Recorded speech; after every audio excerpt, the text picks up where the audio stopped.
اب چیک کرتے ہیں جی یہ کیا کہتے ہیں. Dream reflect unconscious need Dzire اور امپلسو. اب ڈریم خواب کیا چیز ہے؟ خواب ہماری وہ لاشعوری خواہش یا خواہش ہی کہا جا سکتا ہے یا ضرورت کو ڈٹرمن کرتا ہے. جیسے ہم کسی چیز کے بارے میں بہت زیادہ سوچ رہے ہوں وہ ہماری ڈریم میں آ جاتی ہے کیونکہ ہمارے لاشعور میں وہ موجود ہوتی ہے. ہم اسے جیسا ہم سوچ ہوتے ہیں ویسے ہی ہمارے خوابوں میں بھی آتا ہے. اکثر اوقات ایسا ہو جاتا ہے. Dreams have to level of dream content. دیکھیں جی ڈریم کے کتنے لیول ہیں؟ 2. ایک مینیفیسٹ ہے اور دوسرا لیٹنٹ ہے. یاد رکھیے گا مینیفیسٹ کانٹینٹ کون سے ہوتے ہیں؟ The obvious apparent part what the dream appear to be dreamer. Manifest content ہمیشہ یاد رکھیے گا وہ خواب کے حصے جو خواب جسے آتا ہے اسے یاد رہے. وہ اپیرنٹ پارٹ یا obvious apparent part what a dream appear مطلب خواب پورا کس چیز پہ بیس تھا یعنی ہم نے سارا خواب کس چیز کے متعلق دیکھا اور ہمیں یاد رہا وہ مینیفیسٹ کانٹینٹ تھا. پھر لیٹنٹ کانٹینٹ آ گیا the dream true meaning which is usually discussed or distorted by dream work. اب لیٹنٹ کانٹینٹ وہ ہوتا ہے نا جو ہم خواب دیکھتے ہیں ان کے سچے معنی کے بارے میں جاننا جو کوئی ڈسکس کیا جاتا ہے یا اسٹارٹڈ کیا جاتا ہے ڈریم ورک. پھر ہم اپنا پورا خواب سناتے ہیں جو خواب کی تعبیر بتاتے ہیں تو وہ لیٹنٹ کانٹینٹ ہوتا ہے. یعنی خواب تو ہمیں آ چکا اور ہمیں جو چیز یاد تھی وہ ہم نے بتا دی. اب پھر ہم جب خواب سنانے والے کے پاس گیا اس نے ہمارے اس خواب کو دیکھا اس کی صحیح تعبیر ہمیں بتا دی اوکے جی یہ اس کا ایشو تھا اور یہ اس میں آ رہا ہے. اب ہم دیکھتے ہیں جی symbolism. The manifest content is a symbolic form. اب جو مینیفیسٹ ہے نا یہ سمبولک فارم ہے یعنی ہمیں سمبل کے تھرو ملتا ہے بھی اوکے یہ ہم کام کر رہے ہیں. کچھ خواب ایسے بھی آتے ہیں نا جس کے بارے میں ہم سوچ رہے ہیں اوکے یہ ٹھیک ہے غلط ہے کہیں رب تعالیٰ کی طرف سے مدد مل جاتی ہے اور وہ خواب آ جاتے ہیں بھی اوکے یہ کام غلط ہے آپ کو نہیں کرنا چاہیے. تو ایسے یہ سمبل ہوتا ہے کسی بھی چیز کے بارے میں ہمیں پہلے بتایا جاتا ہے. The latent content is converted in this form. Okay سارے خواب ایسے نہیں ہوتے یاد رکھیے گا. اس کے بعد اتنا اس میں امپورٹنٹ نہیں تھا. یہ باقی چیزیں بتا رہی ہیں جو لیٹنٹ ہوتا ہے اس میں آپ جاتے ہیں خواب سنانے والے کو خواب سنانے والا پورا سلیپ چیک کرتا ہے بھی ہاں جی کیا ایشو ہو سکتا ہے یا اس کی کیا سچائی ہو سکتی ہے تو وہ سارا کچھ. سورس آف موٹیویشن دیکھ لیتے ہیں جی. Psychodynamic model of a personality. Motivating forces ہمارے پاس ہیں ایروز ہیں اور تھینٹوز ہیں. ان 3 parts is a 3-part structure of the mind contain ID, ego and super ego. یاد رکھیے گا ہم نے جو سائیکو ڈائنامک ماڈل دیکھا تھا پرسنالٹی کا اس کے 3 حصے ہوتے ہیں. پہلا ہے ایگو پہلا ہے آئی ڈی دوسرا ہے ایگو اور تھرڈ ہے سپر ایگو. یہ 3 پارٹس ہوتے ہیں. آئی ڈی کیا چیز ہوتی ہے جی؟ ایٹ برتھ جب بچہ پیدا ہوتا ہے the entire mind consist of only I D یعنی اس کو صرف نام ہی رکھا جاتا ہے نا مطلب بچہ پیدا ہوتا ہے اسے سوچا جاتا ہے جی ہاں جی اس کی آئی ڈی کیا ہوگی یعنی اس کا نیم کیا ہوگا. تو اس وقت بچہ بالکل پیور ہوتا ہے اس کے پاس کوئی بری چیز نہیں ہوتی کوئی اچھی بری کچھ بھی نہیں ہوتا اس کے مائنڈ میں. So I D is very important. پھر ہمارے پاس آ جاتا ہے جی ریفلیکس ایکشن. اب آئی ڈی کے 2 ہم معنی دیکھتے ہیں سیٹسفائی باڈی نیڈ اور reflex action and wish fulfilment. Reflex action کیا ہوتا ہے جی؟ Responsible automatically source of irritation that is an infant میں sneeze in response to an irritant in the nose or reflexively move a confident limb thereby freeing it. The both cases reflex action is effective in reducing tension. Cuffing and blinking are other example of reflex action. Okay جی اب ہم دیکھتے ہیں نا سب سے پہلے تو نام ہمیں مل جاتا ہے بچے کا. اب بچہ رسپانس بھی اس میں کر رہا ہوتا ہے اوکے اس کا نام ہے 10 دفعہ بتائیں گے تو بچہ کچھ خیال کرنے لگتا ہے okay that's my I D. پھر ہم دیکھتے ہیں جی ریفلیکس ایکشن. بچہ اس وقت تک پیور ہے اس میں کوئی بری عادت نہیں ہے کوئی اچھی عادت نہیں ہے اسے کسی چیز کے بارے میں بھی نہیں پتا. اس کا سب سے پہلے پروڈیوس ہوتا ہے نا ریفلیکس ایکشن آئی ڈی کے بعد. اس کا مطلب یہ ہوتا ہے کہ اب اگر اس کے ناک میں کوئی چیز چلی جاتی ہے فوراً سنیز کرے گا یعنی چھینکے گا یا ٹانگیں ہلائے گا کچھ بھی ایسا ریئیکشن دے گا جس کے اندر اس سے جو ٹینشن ہوگی وہ ریڈیوس ہو جائے گی. سو اسے ریفلیکس ایکشن کہتے ہیں. ریفلیکس ایکشن کی 2 ایگزامپلز ہیں جی. کفنگ اور بلنکنگ بھی ہوتا ہے. بلنکنگ آنکھوں کو چپکانا اور کفنگ کھانسنا ہوتا ہے. پھر ہمارے پاس آ جاتی ہے وش فلفلمنٹ. یہ بہت کمپلیکیٹڈ ہوتی ہے یعنی ریفلیکس ایکشن سے زیادہ کمپلیکیٹڈ ہوتی ہے. It is the conjuring up of an image of an object or event that is capable of satisfying biological need. Hungry person think of food related object. اچھا، یہ جو ہوتی ہے نا وش فلفلمنٹ، آپ کو اکثر خوابوں میں بھی آ جاتی ہے. یعنی اگر آپ پیاس سے سوئیں نا، اب میں اس کو پورے کو یہ اس طرح ڈیفائن کر سکتی ہوں کہ بھائی ہاں جی، آپ لوگ آپ بھوکے ہیں تو آپ کو جو کھانے کا آپ کا انتظار آپ جو کرتے ہیں اسے وش فلفلمنٹ کہتے ہیں. یعنی ہم ڈھونڈتے ہیں بھی اوکے جی ہمیں یہ چاہیے یہ چاہیے. اوپر اپنے خوابوں کو پڑھا، اب اگر آپ پیاس سے سو جائیں نا تو آپ سارا ٹائم دیکھتے رہیں گے کہ وہ پانی کہ یہاں پر سے پانی گزر رہا ہے، آپ بھاگ کے جا رہے ہیں پانی پی رہے ہیں. سم سارٹ آف یہ ہماری وش فلفلمنٹ میں ہوتی ہے. اس کے بعد ہمارے پاس آ گیا جی ایگو. ایگو جو ہوتی ہے نا، the ego goes through reality testing to find, appreciate, object, mediate the link of the self with the outside world, real world. اب جب بچہ تھوڑا سا بڑا ہوتا ہے، وہ باہر کی دنیا سے ان ٹچ ہوتا ہے، تو اب اس کے درمیان اس کے آئی ڈی اور سپر ایگو کے درمیان ایک چیز بنتی ہے جسے کہتے ہیں ایگو، اس انوائرمنٹ کی ڈیمانڈ کی وجہ سے. اب بچہ جب باہر دنیا سے ٹچ کرتا ہے، اس کی انوائرمنٹ ہوتی ہے، اس ڈیمانڈ کی وجہ سے اس کے اندر ایگو پروڈیوس ہوتی ہے. یاد رکھیے گا، آئی ڈی اور سپر ایگو کے درمیان ہوتی ہے یہ ایگو. اب یہ ایگو کرتی کیا ہے؟ اب یہ پرنسپل بناتی ہے اور ایک آپریٹ کرتی ہے اس آئی ڈی کو. In other words, the ego comes into existing in order to bring the person in contact with experience that will truly satisfy his or her need. یعنی وہ چیز جو انسان کرتا ہے، ایکسپیرئنس کرتا ہے کسی بھی چیز کو چھونے سے، جو اسے مطمئن کر سکے اس کی نیڈ کو، اسے ایگو ہم کہیں گے. جیسے کہ اگر کوئی انسان بھوکا ہے تو اس کی جو ایگو ہے، جو خواہش ہے، وہ کھانا ڈھونڈے گی. وین دا پرسن، اسے چھوڑ دیتے ہیں، اتنا خاص نہیں تھا. آگے دیکھتے ہیں جی سپر ایگو.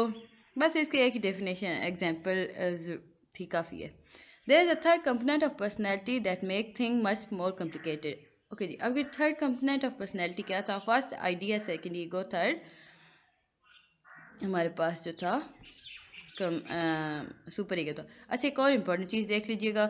دیکھیں اس ڈائیگرام میں تھی ہمارے پاس ایگو جو ہوتی ہے نا، وہ کانشیسنیس میں ہوتی ہے. یعنی ہم جو محسوس کرتے ہیں، جو ایکسپیرینس کرتے ہیں، وہ ہماری ایگو میں آ جاتی ہے. سپر ایگو بھی ہمارے پاس کانشیسنیس میں، آئیڈیا ہوتا ہے وہ ہمارے پاس انکانشیس ہوتا ہے. سپر بھی کہیں کہیں انکانشیس ہو جاتی ہے، بٹ زیادہ تر it is governed by the moral constraint that develop from the initialized pattern of reward and punishment that the young child experience. اب دیکھیں جی، سپر ایگو وہ ایگو ہوتی ہے یا وہ گلٹ سمجھ لیں ہوتا ہے کہ جب آپ جو پروڈیوس ہوتا ہے ہمارے ترک ایکسپیرینس کے اندر. یعنی کہ جب کوئی بچہ مار کھاتا ہے یا اسے کوئی ریوارڈ ملتا ہے، وہ اسے سیکھتا ہے، یا اس کے اندر ایک پروڈیوس ہو جاتا ہے. اگر اسے ریوارڈ دے رہا ہے، وہ خوش ہوگا، اوکے، وہ ہر ایک کے ساتھ خوش رہے گا، وہ ان ریٹرن دوسرے کو ریوارڈ دے گا. اگر آپ کسی بچے کو مار رہے ہیں یا اسے پنش کر رہے ہیں یا اسے ڈسکریج کر رہے ہیں، تو وہ دوسرے کے ساتھ بھی ایسے ہی بیہیویئر رکھے گا. اب یہ جو پنشمنٹ والا ایکسپیرینس ہوتا ہے نا، یہ یا اچھے والا ایکسپیرینس، یہ پیرنٹس کے تھرو ملتا ہے بچوں کو. جیسے بچوں کے ساتھ پیرنٹس رہتے ہیں، بچے ویسے ہی دوسروں کے ساتھ رہتے ہیں. Oppose the idea and represent the moral demand of the family and society. It is the moral self or consciousness of the person. Okay جی، اب ہم دیکھ لیتے ہیں اورل اسٹیج. بٹ اب ڈیولپمنٹ آف پرسنالٹی میں اسٹیج اپروچ کیا چیز تھی؟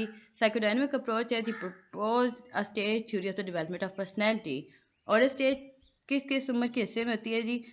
برتھ سے 1.5 ایئرس. اس میں ہمارے پاس سب سے پہلے کیا بنتی ہے؟ ایگو فارمیشن بگنز ہو جاتی ہیں، ویننگ بگنز ہو جاتی ہیں، ڈیلیڈ گریٹیفیکیشن ہوتی ہیں، مطلب لرن کرتا ہے، اور باڈی امیج ڈیولپ ہوتا ہے اورل اسٹیج میں. اور اسٹیج میں کیا چیزیں ہوتی ہے جی؟ ایگو بنتی ہے، ویننگ بگنز ہوتی ہیں، ڈیلیڈ گریٹیفیکیشن ہوتی ہے، لرن مطلب بڑھتا ہے، انسان کو محسوس ہونا شروع ہو جاتے ہیں، باڈی امیج ڈیولپ ہونا شروع ہو جاتے ہیں.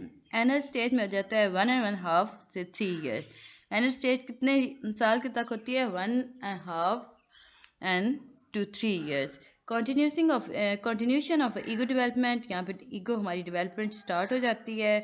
یہاں پہ ٹوائلٹ ٹریننگ اسٹارٹ ہو جاتی ہے، formation of a super ego. اچھا، یہاں پہ 2 کام ہوتے ہیں.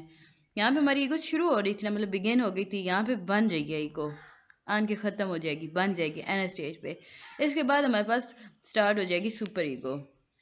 فیلک اسٹیج ہے 3 to 5 ایئرس میں ہوتی ہے، بنتی ہے. باڈلی جینٹلی اویئرنیس، مطلب بچہ اپنے جسم اور اس کے دماغ کے طاقت کے بارے میں جاننا شروع کر دیتا ہے. جینٹل سٹیج جو ہوتی ہے پیوبرٹی اور اینڈ آف لائف یعنی جوانی اور بڑھاپے تک. Symbolic gratification of drive. Secondary process thinking. ہر چیز کے بارے میں جان جاتا ہے. سمپل ہے اس کا. اور اسٹیج میں جی ایک امپورٹنٹ ہم دیکھ لیتے ہیں. اب جو چیز اس میں امپورٹنٹ وہ میں آپ کو بتا دوں گی. باقی اگر آپ پڑھنا چاہیں تو پڑھ لیں, ورنہ اتنی امپورٹنٹ نہیں تھی. وہی چیزیں آ جاتی ہیں جو اوپر آپ کریں گے, بس انہیں ڈیٹیل میں بتا دیا گیا ہے. Oral activities such as collecting things, being a good listener, etc. Oral activities میں کیا ہوتا ہے جی, جیسے ہم نے پڑھا تھا نا کہ oral activities اسٹارٹ ہو جاتی ہیں, اس میں یہ ہوتا ہے کہ چیزوں کو اکٹھا کرنا اور ایک اچھا سامعین بننا, یعنی being a good listener ہو جانا. اینڈ اسٹیج میں آپ چھوڑ دیں, وہ سارا کچھ تھا. اب بچے کو باتھ روم جانا ہے تو وہ سارا طریقہ اور وہ سارا کچھ اس میں تھا. پھیلک اسٹیج ہے جی, This is the erroneous area or the gentle area. This is the one of the most complicated and controversial of fraud stage. اچھا یہ جو فیلک سٹیج ہے نا, یہ فراڈ نے جو سٹیج بتائی تھی اس کی بہت کمپلیکیٹڈ تھی اور بہت کنٹروورشل تھی. یہ سٹیج تھی اس کے پاس. لیٹنسی سٹیج میں کچھ بھی نہیں ہے. جینٹل سٹیج وہی چیز ہے, ساری کچھ انہوں نے ڈیٹیل بتا دیا ہے. اوکے جی, ہم اب چلتے ہیں anxiety per. An emotion state. Emotional state experienced as a result of felt threat to self. Anxiety arises when ego cannot cope too much of. اب انزائٹی کیسے بنتی ہے, یا وہ اسٹیج جس میں آپ اپنے ہی آپ کو آپ یعنی اپنی سیلف کو نقصان پہنچانے کی انتہا تک پہنچ جاتے ہیں. اب یہ کیوں پروڈیوس ہوتی ہے؟ دیکھیں, جب ایگو ہمارے ساتھ ہمارے زیادہ کوآپریٹ نہیں کرتی ہمارے ساتھ, تو اب وہ کیوں کوآپریٹ نہیں کرتی؟ ڈیمانڈ آف آئی ڈی ہو جاتی ہے. Demand of the ego, external danger. یہ تین چیزوں کے بیس پر وہ ہمارے پاس نہیں کرتی. In order to protect itself against anxiety and threat, ego use defined mechanism, defensive mechanism. اب جو ایگو ہے نا, وہ دو کام کرتی ہے. وہ اچھی والی بچی ہے. وہ کرتی ہے اس طرح کہ جب آپ کو انزائٹی ہو جاتی ہے یا آپ کو خطرہ محسوس ہوتا ہے, تو ایگو ہمارے اندر پروڈیوس کرتی ہے ڈیفینسو میکانزم. اب ڈیفینس میکانزم میں کیا کیا چیزیں آ جاتی ہیں؟ اب وہ فوراً سے ایگو کیا کام کرے گی جی, تاکہ ہمیں انزائٹی ختم ہو جائے. ریپریشن کرے گی. اب ریپریشن میں ہوتا کیا ہے, وہ بری سوچیں کو بلاک کر دیتی ہے, یا وہ برے ایونٹ جو بچپن میں ہمارے ساتھ پیش آئے ہوتے ہیں انہیں ختم کر دیتی ہے, بھلا دیتی ہے, تاکہ آپ وہ سوچیں نہیں اور آپ کو نہ ہو ٹینشن. اس کے بعد آ جاتا ہے جی ریگریشن. اب ریگریشن کیا چیز ہے جی؟ Reverting back to the stage that was satisfied. Ego, boss showing temper, temperament like a child or acting like a baby. اب اس میں یہ ہوتا ہے نا کہ وہ جو آپ کا وہ آپ کو اسٹیج میں لے آتی ہے جس میں آپ مطمئن ہوتے ہیں. اب یہاں پہ انہوں نے بتایا ہے جی, یہاں پہ انہوں نے ایک ایگزامپل دے دی ہے کہ ایک باس ہے, وہ شو کر رہا ہے اپنے بچپنے کو لائک اے چائلڈ, یا ٹینٹم لائک اے چائلڈ, یعنی اپنے بچپنے کو یا ایک چھوٹے بچے کی طرح خود کو پریزنٹ کرنا شروع کر دیتا ہے. اسے ریگریشن کہتے ہیں. ڈسپلیسمنٹ ہے جی, redirecting the expansion of unwanted desire اور impulse to substitute rather than the actual target. Beating children. Okay, یہ ڈسپلیسمنٹ وہ ہوتا ہے نا کہ آپ کو اگر کسی چیز پہ غصہ آ رہا ہے نا, تو آپ جا کے دوسرے پہ نکال دیں. ٹھیک ہے, اس اسپیسیفک انسان پہ نہ نکالے. اب اس ایگزامپل یہ ہے کہ جب بیوی کو غصہ آتا ہے نا اپنے ہسبینڈ پہ, وہ اس پہ نہیں نکال سکتی, تو وہ جا کے اپنے بچوں کو مارنا شروع کر دیتی ہے. پھر ہمارے پاس آ جاتا ہے جی ریشنلائزیشن. اب اس میں یہ ہوتا ہے نا کہ in order to justify one's behaviour one develop a social acceptable explanation اور ریزننگ. اب اس میں یہ ہوتا ہے نا کہ ایک انسان جب کوئی غلطی کرتا ہے یا اس نے کچھ بھی کیا ہوتا ہے نا, غلط کام کرتا ہے, تو وہ اس کی ریزن ڈھونڈتا ہے, خود پہ بلیم کرنے کے لیے نہیں, دوسرے پہ بلیم کرنے کے لیے. یہ ایسے انسان ہوتے ہیں نا جو اپنی ہر کیے ہوئے کام کو دوسرے کے ساتھ پہ تھوپ دیتے ہیں. وہ کہتے ہیں میں نے یہ کام اس لیے کیا کہ دوسرا غلط تھا, میں نے اس کے بیہیویئر کے اکارڈنگ ٹو یہ کام کیا. اب یہ دیکھ لیں جی, اس کے ایگزامپل انہوں نے دیے کہ ایک آدمی جب دوسری شادی کرتا ہے تو وہ یہ نہیں کہتا کہ اوکے میں جان کے کر رہا ہوں. وہ کہے گا کہ جی میری پہلی بیوی مجھ سے لڑائی کرتی رہی ہے, سو اس وجہ سے میں اس سے اتنا تنگ آ گیا ہوں کہ میں دوسری شادی کر رہا ہوں. سو یہ اس نے ریزن دے دی. جو ریزننگ دیتا ہے وہ ریشنلائزیشن میں آ جاتا ہے. پھر ڈینائل آ جاتا ہے. تو ڈینائل کے شروع سے ہم پتہ چل رہا ہے کہ جھٹلانا, ریفیوزنگ ٹو اکنالجمنٹ اور ایکسیپٹ انزائٹی پرووکنگ تھاٹ اور impulses, being a heavy smoker but saying I'm an occasional smoker. Okay, اب اس میں بتا رہے ہیں نا ڈینائر میں ہر چیز میں وہ ریفیوز کرتا ہے. اوکے, میں تو ایسا کچھ کرتا ہی نہیں ہوں نا, میں نے تو کچھ غلط کام کیا ہی نہیں ہے. اب وہ بہت زیادہ سگریٹ پیے گا نا, جب لوگوں کے درمیان بیٹھے گا تو کہے گا, یہ ایگزامپل اس میں دے دی گئی ہے, ہم اسی کے اکارڈنگ ایگزامپل کر رہے ہیں جی. کہ وہ بہت زیادہ سگریٹ پیتا ہے نا، سگریٹ پیتا ہے، تو جب اسے کوئی پوچھے نا تو کہے گا نہیں میں تو کبھی کبھار سگریٹ پیتا ہوں، روزانہ پیتا ہی نہیں ہوں. سو یہ ڈینائل میں آ جاتا ہے. پھر آگے جی projection, attributing unwanted thoughts and impulses to other. Person take bribe and blame the organization for paying him not enough salary. اب پروجیکشن رشوت لینے کو کہتے ہیں. یعنی اب ایک آدمی ہے نا، اس کے اندر وہ چاہتا ہے کہ وہ اپنی ہر ڈیزائر کو پورا کرے. اب اس کے لیے وہ لیتا ہے رشوت، اور جب اسے کوئی پوچھ رہے ہیں تو وہ کہے گا جی اس کے جو جہاں وہ کام کرتا ہے وہ اسے اتنے پیسے ہی نہیں دیتے کہ وہ اپنی ڈیزائر فلفل کر سکے. سو وہ یہ کام کرتا ہے. سبلیمیشن، آگے ہم دیکھتے ہیں جی سبلیمیشن. یہاں تک تو آپ کو پتہ چل گیا ہوگا کہ کیا چیز ہے. ٹھیک ہے جی. سبلیمیشن آ گیا converting unwanted impulses into socially approved thoughts, feeling and action. Disliking the in-law but behaving in a very friendly manner, becoming a stamp collector to overcome to impulse to steal. Okay, یہ sublimation وہ لوگ ہوتے ہیں جو کسی کو ناپسند تو کرتے ہیں، کسی سے نفرت تو کرتے ہیں، بٹ اس کے سامنے وہ شو نہیں کرتے کہ بھئی ہاں جی ہم آپ کو بہت زیادہ ناپسند کرتے ہیں. یعنی چھپے ہوئے لوگ ہوتے ہیں، اندر سے تو وہ ڈس لائک کر رہے ہوتے ہیں لیکن اوپر سے وہ لائک کرتے ہیں.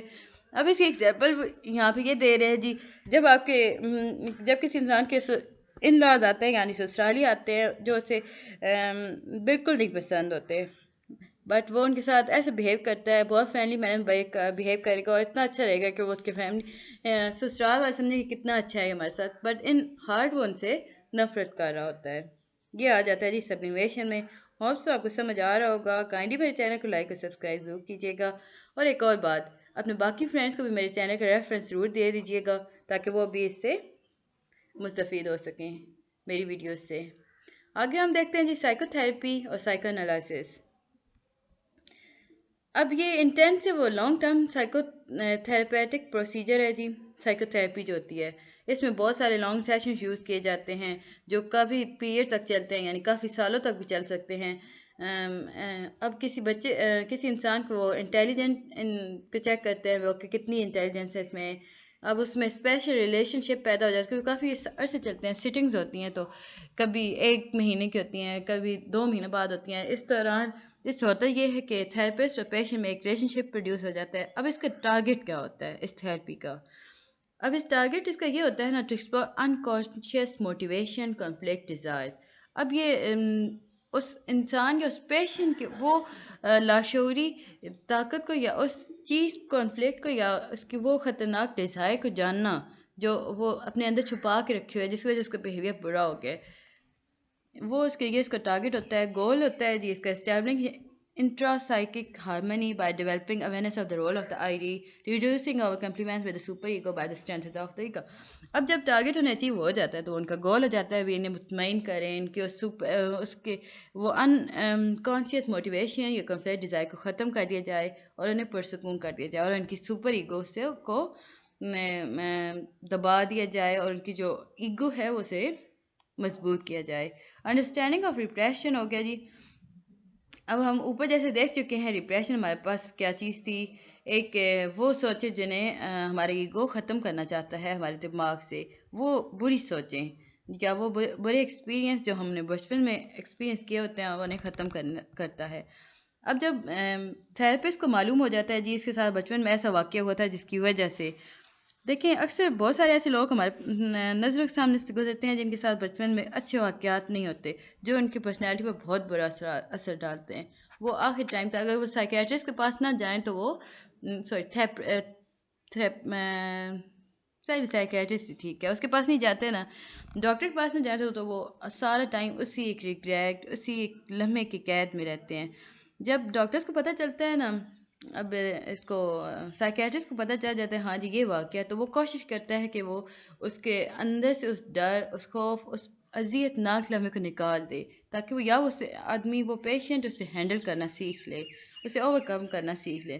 سو یہ تھا جی سائیکو تھراپی میں تھراپی اور اس کے کام شام. اب ہم دیکھتے ہیں جی انٹروینشن یوز ان سائیکو تھراپی. سائیکو تھراپی میں کیا کیا چیزیں یوز ہوتی ہیں یہ ٹریٹمنٹ کرنے کے لیے. اب جی پہلی ہے جی فری ایسوسیشن. اب یہ ایک ایسی پوزیشن ہے نا، یہ ایک ایسا تھراپی ہے جس میں پیشنٹ کو کہا جاتا ہے جی آپ اسے ایک اکیلے کمرے میں چھوڑ دیا جاتا ہے، یا اسے کہتے ہیں آپ اتنا اونچا بولیں، آپ کی جتنا بھی آپ کی آواز ہے، آپ کی سینس، آپ بول سکتے ہو، چیخو چلاؤ جو مرضی ہے کرو، اور اپنے اندر جو جو آپ کی خواہشات ہیں، اگر آپ رونا چاہتے ہو اونچے اونچے رونا شروع کر دو. یہ مت سوچو کہ کوئی آپ کو سن رہا ہے، آپ کے اندر انکانشیس جتنی بھی باتیں ہیں وہ ساری آپ کہہ دو. جب بندہ اس طرح کہہ دیتا ہے نا، مطلب اپنے ایکسپریس کر دیتا ہے تو وہ نارمل ہو جاتا ہے. بہت سارے اکثر پیشنٹ میں ایسا بھی ہوتا ہے، اور اس پروسیس کو ہم کہتے ہیں کیتھراسس. یاد رکھیے گا، اس کے بعد انسان پرسکون ہو جاتا ہے، اور اس سارے پروسیس کو کہتے ہیں کیتھراسس. اس کے بعد آ جاتا ہے انالائسس آف ریزسٹنس. اب یہ اس میں ایسا ہوتا ہے نا کہ ایک انسان جو ہوتا ہے نا، اس کی سوچیں کانشیس انکانشیس کے درمیان رکی ہوتی ہیں. اب وہ سوچتے ہیں نا کہ بھی اوکے میں کرتا ہوں، مطلب at the time patient feel inhibition is unable اور unwilling to express some thoughts or feeling. The psychoanalyst aim to break down such resistance so that patient is unable to face the unpleasant thoughts. Analysis of resistance میں ایسا ہوتا ہے نا کہ اب کچھ ایسی یاد ہوتی ہیں، ایسے لمحے ہوتے ہیں ان کی زندگی میں جنہیں وہ ایکسپریس نہیں کرنا چاہتا. وہ سوچتا ہے، وہ درمیانے راستے میں آ جاتا ہے آیا بتاؤں یا نہ بتاؤں. تو جو سائیکیٹرسٹ ہوتے ہیں نا، یا سائیکو انالسٹس ہوتے ہیں نا، وہ کوشش کرتے ہیں، پھر ان کا ایک ایم ہو جاتا ہے، وہ چاہتے ہیں کہ وہ پیشنٹ کو اس کے ریزسٹنس کو توڑیں، تاکہ وہ پیشنٹ انہیں اپنے انپلیزنٹ تھاٹس امپلس یا ایونٹ کے بارے میں بتائے.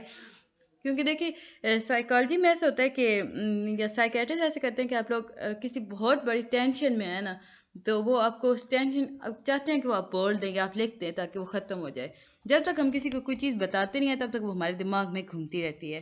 اور اس کا بہترین طریقہ یہ ہوتا ہے کہ آپ لکھتے ہیں اور لکھ کر اس پہ پیپر کو برن آؤٹ کر دیں. So it is the best thing. پھر آپ کے پاس کچھ بھی نہیں رہتا، آپ پرسکون ہو جاتے ہیں. چاہیں تو آپ ٹرائی کر لیجئے گا. ڈریم اینالائسس. اب جی ہم آگے چلتے ہیں، اس کا تھرڈ پارٹ ہے ڈریم اینالائسس. اب جی اس میں یہ ہوتا ہے نا، جو سائیکیٹرسٹ ہوتے ہیں یا تھراپسٹ ہوتے ہیں نا، وہ ٹرائی کرتے ہیں کہ جس انسان کو جو ڈریم آیا ہے اس کے اندر ہوا کیا تھا، اور پھر اس کو بارے میں بتاتے ہیں کہ جی آپ نے یہ ڈریم دیکھا ہے تو اس ڈریم کے نتیجے میں یا اس میں جو سمبل آئے تھے ان کے نتیجے میں یہ سب کچھ ہونے والا ہے. مطلب اسے ہر طریقے سے وہ پرسم کر رہے تھے، سارے خوابوں کو اس کی حقیقت بتا رہے ہوتے ہیں، بٹ وہ حقیقت جو اسے سکون دے سکے. Analysis of transference and counter transference. دیکھتے ہیں جی ٹرانسفیرنس کیا ہوتی ہے. The patient emotional response to a therapist is often an indication of the patient relationship with the person who had been the center of conflict. It may be negative or positive. اب جی اس میں بتا رہے ہیں ٹرانسفیرنس میں ایک patient جو اپنا ایموشنل رسپانس بتاتا ہے تھراپسٹ کو، یہ اکثر اوقات ایسا ہوتا ہے کہ پیشنٹ اپنے ریلیشن شپ کو بتاتا ہے اس پرسن کے ساتھ جس کے ساتھ اس کے برے یا اچھے جذبات جڑے ہوئے ہوتے ہیں. مطلب جب تھراپسٹ کو پیشنٹ اپنے بارے میں بتائے گا نا، اور اس لمحے کے بارے میں بتائے گا جس کی وجہ سے وہ دماغی پرابلم کا مرکز بنا ہے، یا یوں کہہ لیں کہ مریض بنا ہے، تو وہ آدمی جس کے ساتھ اس کے تعلقات تھے وہ چاہے اچھے تھے یا نیگیٹو تھے، وہ اپنے تھراپسٹ کو بتا دے گا. اور کاؤنٹر ٹرانسفیرنس میں ہوتا ہے کہ اب اس میں جو تھراپسٹ کا جو ہوتا ہے نا، جب وہ پیشنٹ سے سنتے ہیں بھی ہاں جی، اب پیشنٹ مثال کے طور پر ایک واقعہ بتاتے ہیں، میرے فلاں آدمی کے ساتھ یہ ریلیشن تھا اور اس نے مجھے اس طرح دھوکہ دے دیا. اب جو تھراپسٹ ہوگا وہ اپنا ایموشن ظاہر کرے گا اس پیشنٹ پر، جو کافی امپورٹنٹ ہوتا ہے. اگر وہ پیشنٹ فیل کر رہا ہے نا بھی میرے ساتھ جو ہے وہ برا ہوا ہے، تو تھراپسٹ بھی کوشش کرے گا بھی اوکے جو وہ بتا رہا ہے بھی ہاں جی واقعی آپ کے ساتھ برا ہوا ہے، وہ اس طرح وہ اسے ٹریٹ کرے گا. Criticism against freedom psycho dynamic theory. اب جب ہم دیکھتے ہیں جو کرٹیسزم ہوئی تھی بہت زیادہ اس پر ہوئی تھی، کن باتوں پر ہوئی تھی وہ ہم 2-3 دیکھ لیتے ہیں. یہ psycho determination freedom approach is deterministic and leave not much room for conscious rational decision making اور پرسنل ول ٹو ایکٹ. اب جی اس نے نا فریڈم نے کیا تھا یہ تھا نا کہ اس نے ایک ڈرامہ دیکھا، اب اس بیس پہ اس نے پوری تھیوری بنا دی. اب یا اس نے بہت سارے لوگوں کو ایکسپیریمنٹ کیا، اس کے بعد اس نے ایک تھیوری بنائی. اب اس تھیوری میں اس نے کوئی جگہ نہیں چھوڑی انسان کے شعور کے بارے میں یا اس کے بدلاؤ، اس کے اندر آنے والے بدلاؤ کے بارے میں. اس نے ڈائریکٹ بتا دیا بھی اوکے جی یہ ایسا ہوتا ہے تو ایسے ہی ہوگا. اس نے سیکنڈ راستہ چھوڑا ہی نہیں. سو اس پہ بہت کرٹیسزم ہوا. اس نے اگنور کر دیا جی ایکسٹرنل ویریبل میں، اور انوائرمنٹ کو اس نے مکمل اگنور کر دیا تھا۔ اس نے اس فراڈن نے جو کہا تھا کہ اس نے بچپن میں ہونے والے ہر واقعات کے بارے میں نا بہت زیادہ بات کی، اور اس نے ریلیشن شپ بٹوین دا جینڈرز کے بارے میں بہت زیادہ بات کی، بہت کرسٹائز ہوا جی اس پر، یا اس نے خود بھی اپنی تھیوری میں بہت کرسٹائز کیا تھا اس کو ریلیشن کو۔ اور the therapy is too time consuming and far expensive, اور یہ اس کی جو تھراپی تھی یہ بہت ٹائم لیا کرتی تھی، دیکھیں اتنے سارے جو اسٹیپ اس پہ ہوتے ہیں، تو اس میں ٹو ٹائم کنزیومنگ تھا اور یہ ایکسپینسو بھی بہت تھی۔ اب جی ہم چلتے ہیں، اس کے بعد ایک اور ہمارے پاس آتی ہے تھیوری، وہ تھی دا نیو فریڈین۔ اب یہ کون تھے؟ یہ تھے نا فریڈین اسکول سے تھے، اور پہلے یہ تھیورسٹ تھے، یہ who belonged to Freudian school and support it, but later disgraced on some issue and differ from Freud۔ یہ فراڈ کے شاگرد تھے، فریڈین کے اسکول میں پڑھا کرتے تھے اور کافی سپورٹ کیا کرتے تھے اس تھیوری کو، لیکن کچھ عرصے بعد ہوا ایسے کہ ان کے درمیان کچھ ایشو ہوا جس کی وجہ سے انہوں نے فراڈ کو چھوڑ دیا، اور اس کے بعد انہوں نے اپنی ایک تھیوری دی۔ اب اس تھیوری میں تھا کیا، یا یوں کہہ لیں کہ اس میں جو چیزیں فراڈ کی تھیوری سے مختلف تھی وہ دیکھ لیتے ہیں ہم اس میں۔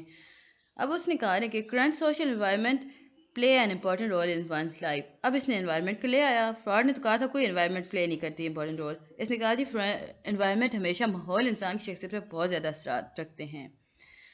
اب اس نے فراڈ نے کہا تھا کہ جو بچپن میں جو ہمارے ساتھ واقعات ہوتے ہیں وہی ہماری ساری زندگی کا کل حاصل ہو جاتے ہیں، یعنی زندگی اسی پر مشتمل رہ جاتی ہے، اچھے ہوں یا برے ہوں، یہ آگے اور بات تھی۔ لیکن اس نے کہا جی ایسا نہیں ہوتا، آپ زندگی کہیں بھی کسی بھی ٹائم پر کوئی بھی ایکسپیرینس انسان کی زندگی کو بدل سکتا ہے، لازم بات نہیں ہے کہ وہ بچپن میں ہی ہوا ہو۔ اب اس نے ایک اور چیز بتائی، اب فراڈ نے تو جینڈر کو بہت زیادہ کرسٹائز کیا تھا، ریلیشن شپ کو، اس نے کہا جی اچھے تعلقات بھی ہو سکتے ہیں اور زندگی آرام سے گزر سکتی ہے۔ پھر اس کے بعد تھا ego functioning is significant rather than I D. اب فراڈ نے کہا تھا نا جی آئی ڈی تو بہت زیادہ امپورٹنٹ ہوتی ہے نا، اس کے بعد ہمارے پاس ایگو فنکشن آتا ہے، اس نے کہا جی ایگو فنکشن جو ہوتی ہے یا ایگو کا جو کام ہوتا ہے وہ آئی ڈی سے زیادہ بہترین ہوتا ہے۔ اور پھر آخر میں اس نے کہا نا جی سیلف اسٹیم از امپورٹنٹ، اور سیلف کانسیپٹ بنانا بہت ضروری ہے۔ ایک اور پیج اس کے بعد 1870 سے 1937 میں الفریڈ ایڈلر کے نام سے ایک آدمی، انہوں نے ایک تھیوری پروڈیوس کی، ڈیولپ کی یا دی ہمیں، اس کا نام تھا انڈیویژل سائیکالوجی۔ دیکھیں اس میں بہت زیادہ فراڈ تھیوری کے اپوزٹ چیزیں تھیں۔ افراد کے نزدیک جو انڈر تھا وہ انسان، جو انڈیویجول تھا جو constantly in conflict with one another in society. اب وہ کہتا تھا کہ فراڈ نے کہا تھا کہ جو انسان ہوتا ہے نا وہ مسلسل حالت جنگ میں رہتا ہے ایک دوسرے کے ساتھ یا سوسائٹی کے ساتھ۔ ایڈر نے دیکھا اور اس نے محسوس کیا کہ ریلیشن شپ اور ہارمنی کے ساتھ انسان رہ سکتا ہے، یعنی ایڈر نے چیک کیا کہ وہ یہ تو ہو ہی نہیں سکتا، ابھی انسان ہر وقت حالت، اکثر انسان ایسے بھی ہوتے ہیں جو ماحول کے ساتھ رچ بس جاتے ہیں۔ اچھا اب یہاں پہ ہمیں اس کی تھوڑی سی ہسٹری بتا رہے ہیں ایڈلر کی انیشلی شروعات میں فریز کا بہت قریبی دوست تھا۔ اس نے 1911 میں diverted and launch his vision of psycho analytic approach. اب جی اس نے 1911 میں کی دوستی ختم کر دی۔ اب اس نے دوستی ختم کی تو اس کے فوراً بعد اس نے اپنا ایک ورژن جاری کیا، ویژن بتایا جی سائیکو انالیٹک اپروچ کے بارے میں، جو کہ فراڈ سے بہت زیادہ مختلف تھا۔ اب اس میں مختلف کیا تھا؟ فراڈ نیگیٹیوٹی تھی، تھینورس انسٹنٹ تھا، اور Freud idea that libido is the prime impulse. اب مین کانسیپٹ دیکھ لیتے ہیں جی اس اپروچ کا۔ اب جی اس نے کہا نا کہ esteem inferiority complex birth order will to power a style of a life. We are a product of the social influences in our personality. Goals and incentive derives us more than the derived instinct. Our goal in life is to achieve success and superiority. آگے اس کا دیکھتے تھے infinity complex. اچھا اس میں انہوں نے کہا تھا نا جی انسان کے جو گول ہوتے ہیں یا وہ پوائنٹ جنہیں وہ اچیو کرنا چاہتا ہے وہ زیادہ امپورٹنٹ ہوتی ہیں، یا اسے ان تک جانے کے لیے راستہ وہ خود چنتا ہے، یہ ساری چیزیں اس میں بتائی تھی۔ پرسنالٹی ڈیولپمنٹ میں بتایا تھا کہ سوشل ماحول جو ہوتا ہے نا کہ بیرونی دنیا کا ماحول ہمارے پرسنالٹی پر بھی اثر کرتا ہے، یہ ساری چیزیں تھیں۔ اب انفینٹی کمپلیکس میں دیکھ لیتے ہیں جی the feeling of being less able than other, یہ ہوتا ہے اسے اردو میں کہتے ہیں احساس محرومی، احساس محرومی۔ اچھا، اس کا مطلب یہ ہوتا ہے کہ انسان کے اندر یہ احساس پیدا ہو جاتا ہے کہ وہ دوسروں سے کافی کم تر ہے، دوسرے سے کافی اوپر ہیں۔ اس کی وجہ سے ریلیشن شپ میں بہت زیادہ پرابلم آ جاتی ہیں اور انسان کچھ بھی نہیں حاصل کر سکتا۔ Motivating forces of human life, اب موٹیویٹنگ دیکھ لیتے ہیں۔ Feeling of inferiority, people are primarily motivated to overcome inherited feeling of inferiority۔ Birth order دیکھ لیتے ہیں جی۔ اچھا، اب اس نے کہا نا جی، بچہ جب پیدا ہوتا ہے، جو پہلا بچہ ہوگا اس کے وہ مختلف ہوگا آخری بچے کی پیدائش، مطلب آخری بچے پہ جو بڑا ہوگا وہ چھوٹے سے بہت زیادہ مختلف ہوگا، اور اس طرح کے جو درمیان میں جو بچہ پیدا ہوتا ہے یعنی دوسرے نمبر پر، وہ ان دونوں سے مختلف ہوگا۔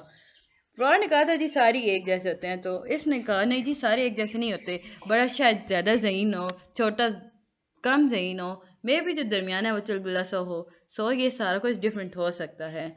پھر انہوں نے کہا جی سبلنگ ریولی ہوتا ہے، sibling feel a good of kind of a rivalry toward each other, یہ وہ ریلیشن شپ ہے بھائی، ہاں جی ہم ایک دوسرے کے ساتھ وہ کس طرح آرام سے رہ سکتے ہیں۔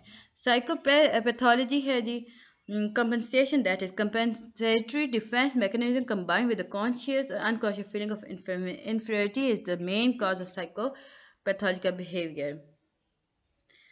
اب جی انہوں نے بتایا نا کہ سائیکو پیتھولوجی میں ہوتا ہے اس طرح کہ اگر کسی کے اندر یہ فیلنگ آ جائے گی، یعنی وہ احساس محرومی کا شکار ہو جائے، تو اس کا ریلیشن شپ دوسرے کے ساتھ ٹوٹلی ڈفرینٹ ہوتا ہے، یا اس کی پرسنالٹی پر وہ سب کچھ ظاہر ہونا شروع ہو جاتا ہے۔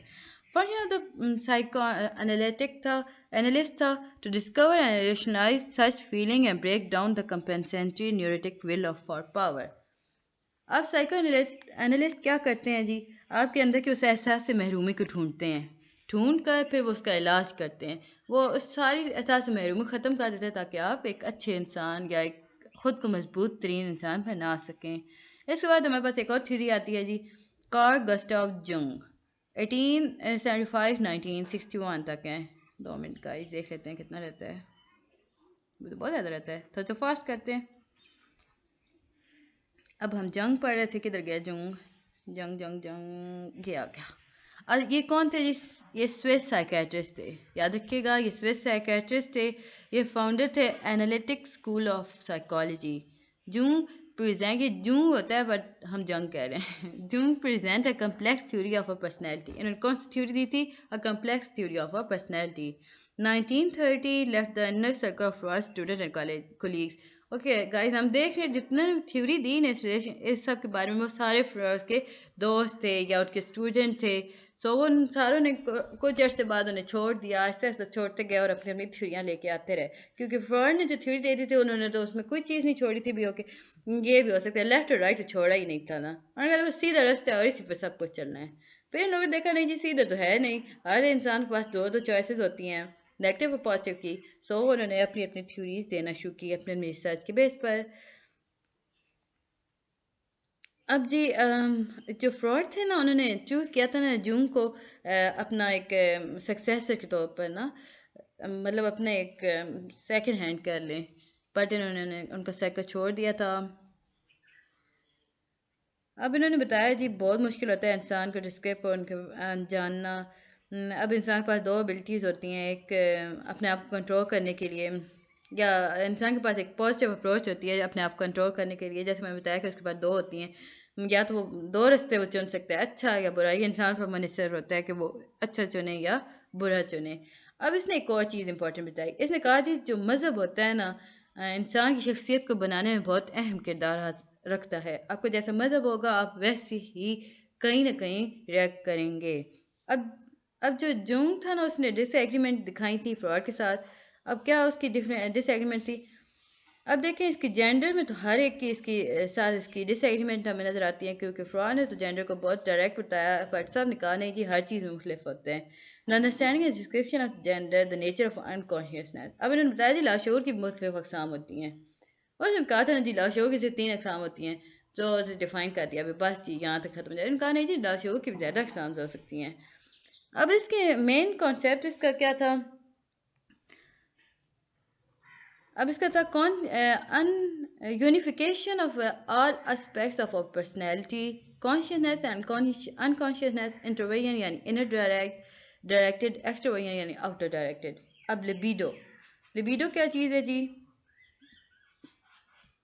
اس پہ ہم نے فراڈ میں دیکھا تھا، energy for personal growth and development اس کا لبیڈو کی ڈیفینیشن یاد رکھیے گا، energy for personal growth and development اس کا لبیڈو۔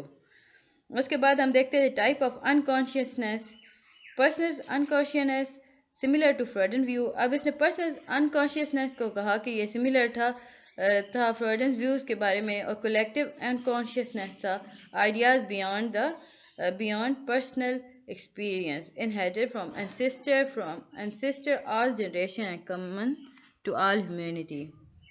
اب اس نے کہا جی وہ آئیڈیا جو پرسنل ایکسپیرینس کے بعد حاصل ہوتا ہے یا ہمارے انسسٹرس کے ہمیں بتاتے ہیں۔ اب یہ آپ اسے بہت سمپل کر لینا، تو جو نانیاں دادیاں نہیں ہمیں بتاتی کہ ایسے کرنے سے ایسا ہو جائے گا، اب یہ ایکسپیرینس تھا نا، یہ ہمارے دماغ میں بیٹھ جاتا ہے۔ اب جیسے آج کا چلا ہے تو ہم پرستی کے حساب چلتا ہے، کالی بلی اگر آپ راستے سے گزر جائے تو آپ کو وہ کام ہوگا نہیں، تو یہ سارا کچھ ہمارے لاشعور میں ڈال دیا جاتا ہے۔ اب یہ ایکسپیرینس ہم نے خود تو نہیں کیا نا، کہ ہمارے انسسٹرس میں کسی ایک نے کیے تھے تو وہ چلتے نسل در چلتے ہمارے پاس آئے، تو یہ بھی ہمارے لاشعور میں تھے۔ اس نے کہا جی یہ بھی ہوتا ہے ہمارے لاشعور میں، یہ نہیں ہوتا کہ آپ جو کچھ آپ کے ساتھ گزر گیا تو وہی آپ کے صرف ہوگا۔ اس کے بعد ہمارے پاس آ جاتی ہے archetype, part of a collected unconscious universal form and pattern of thoughts. اب اس میں جی ہم بتا رہے ہیں کہ انکانشیس کو ملا کر یونیورسل فارم بنا کے اور ایک سوچ کی ایک تسلسل کو کیسے بنایا جاتا ہے۔ اب یہ جی وہی متھ میں نے ابھی جو آپ کو بتائی تھی، یہ اس میں جو ہوتا ہے نا آرچی ٹائپ میں ساری متھیں ہوتی ہیں، یعنی اچھے برے کی میت، ہر چیز کے مطلب اس طرح مت کو کہتے ہیں محاورے، حقائقیں کہا جاتا ہے جی مت کو۔ اس کے بعد آ جاتے ہیں جی کیرن ہارنی، 1885 سے 1952 تک، یہ جرمن امریکن سائیکالوجسٹ تھے۔ انہوں نے سائیکو انالسٹ پڑھا تھا جرمنی میں، پھر یہ یو ایس چلے گئے تھے۔ کیرن ہارنی یہ عورت ہے، اور اس نے پھر فراڈ سے بہت زیادہ لیول پہ اس نے ایگریمنٹ دکھائے بھی، ٹھیک ہے جی یہ ٹھیک کہہ رہے ہیں، جیسے کہ انکانشیس کے بارے میں، انزائٹی کے بارے میں اور ڈپریشن کے بارے میں۔ اس نے بھی کافی زور دیا بچپنے کے ایکسپیرینس کے بارے میں اور سوشل انٹریکشن کے بارے میں اور پرسنل گروتھ کے بارے میں۔ اب اس نے جن باتوں پہ مخالفت کی تھی وہ یہ تھی کہ primary impulses are not the main motivating force.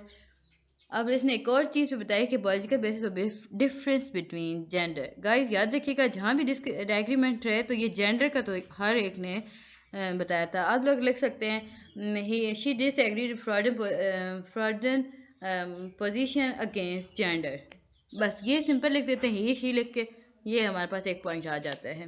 Main concept جو تھا ہارنیز تھیوری کا بیسک انزائٹی کے بارے میں، a major concept if the environment is hostile and the child feel lonely and isolated then the anxiety develop, it can be overcome by proper parental nourishing۔ اچھا جی، اگر آپ کے environment بہت سخت ہے، ہاسٹائل ہے، یعنی آپ اسے ان سینس لے سکتے ہیں کہ جھگڑالو ہے، مطلب ہر طرف مخالفت چل رہی ہے آپ کی، اور جو بچہ ہے نا وہ خود کو اکیلا اور قید محسوس کرتا ہے، ہر بات پہ اسے بتایا جا رہا ہے کہ you are the bad, you are the one who done this, اس کے اندر ایک انزائٹی پروڈیوس ہو جائے گی، جو کہ ان کے پیرنٹس، اس بچے کے جو پیرنٹس ہوتے ہیں نا اگر وہ اس کا پراپر خیال رکھیں گے نا تو وہ تو ٹھیک ہو سکتی ہے، ورنہ تو یہ نہیں ہو سکتا۔ ہاسٹیلٹی کو آپ کر لیں یا نفرت انگیز زیادہ تر ہے۔ اب انہوں نے بتایا جی بیسک ہاسٹیلٹی کیا ہوتی ہے۔ بچے کے اندر ایک نفرت پیدا ہوتی ہے اپنے پیرنٹس کے اگینسٹ بھی، یاد رکھیے گا یہ بہت بڑا فیکٹر ہے۔ جب آپ کے پیرنٹس آپ کو اسٹرکٹ ہوں گے یا پنش کریں گے، آپ کے ہر بات پہ آپ کو آگو کریں گے، تو وہ بچہ اپنے پیرنٹس سے نفرت کرنا شروع کر دیتا ہے، اس کے اندر ایک غصہ پروڈیوس ہو جاتا ہے۔ بٹ یہ غصہ یا یہ نفرت وہ اس کا اظہار تو کر نہیں سکتا، وہ اسے دباتا رہتا ہے اپنے اندر، جو انزائٹی کو پروڈیوس کرنے کا ایک بیسک پارٹ بنتا ہے۔ آگے انہوں نے کہا کہ یہ اتنا امپورٹنٹ نہیں تھا. نیورسز ارائز فرام. اچھا آگے ہم ایک یہ دیکھ لیتے ہیں, نیورسز کی ڈیفینیشن دیکھ لیتے ہیں. Arise from emotional conflict that arise from childhood experience and disturbance in interpersonal relationship in later life. یہ وہ ایموشنل کنفلکٹس ہیں یا وہ یہ سارا کوئی فراڈ نہیں بتایا تھا کہ وہ ایکسپیرینس یا وہ ایموشنل کنفلکٹ جو بچے کے بچپنے میں اس کے ساتھ پیش آ چکے ہوتے ہیں اس کے آنے والی زندگی کے ہر تعلق کو وہ بہت طرح متاثر کرتے ہیں, اور یہ سب سے بڑی حقیقت ہے جو آج بھی ہم سائیکی میں دیکھتے ہیں. یاد رکھیں یہ بہت امپورٹنٹ پوائنٹ تھا. جو کچھ بچہ بچپن میں ایکسپیرینس کرتا ہے نا اس کے آنے والی زندگی پر اس کے بہت بڑے اثرات ہوتے ہیں. اب وہ برا اگر ایکسپیرینس ہے وہ جیسا ایکسپیرینس ہوگا ویسے اثرات ہوں گے. اگر برا ایکسپیرینس ہے تو بچہ زیادہ تر ہم دیکھتے ہیں کہ نیگیٹو ہی ایکسپیرینس بچے کے دماغ میں بیٹھتے ہیں. کبھی بھی اچھے ایکسپیرینس کم بیٹھیں گے. جو اس کے ساتھ نیگیٹو رہا ہوگا اور نیگیٹو اس نے فیس کیا ہوگا نیگیٹیوٹی, وہ اس کی آنے والی زندگی میں کہیں نہ کہیں ہمیں نظر آئے گا, اس کے ہر ریلیشن شپ میں ہمیں نظر آئے گا. اب جو بچے مار کھاتے ہیں پیرنٹس سے وہ آگے آنے والی زندگی میں دوستوں کو ماریں گے, پھر اس کے بعد ہر ایک کو وہ آرام سے ماریں گے. یہ اٹس اے گڈ تھنگ. یہ چیزیں ہوتی ہیں جی. Relationship with the real life and ideal self. real self and ideal self. Hani mentioned that the real self indicates those things that are true about us at a particular time. The ideal self reflects what we should like to become.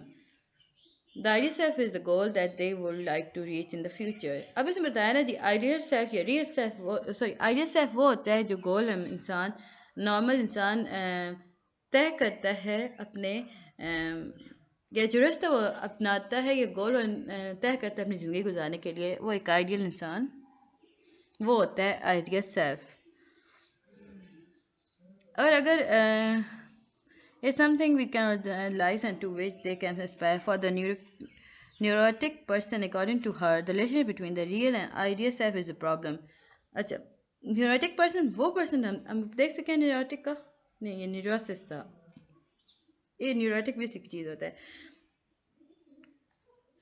یہ وہ انسان جس کے پاس ایک برا experience ہو بچپن میں تو اس کے نزدیک ایک ریئل اور آئیڈیل سیلف میں بہت زیادہ پرابلم ہو جاتی ہے ریلیشن کو قائم رکھنے میں.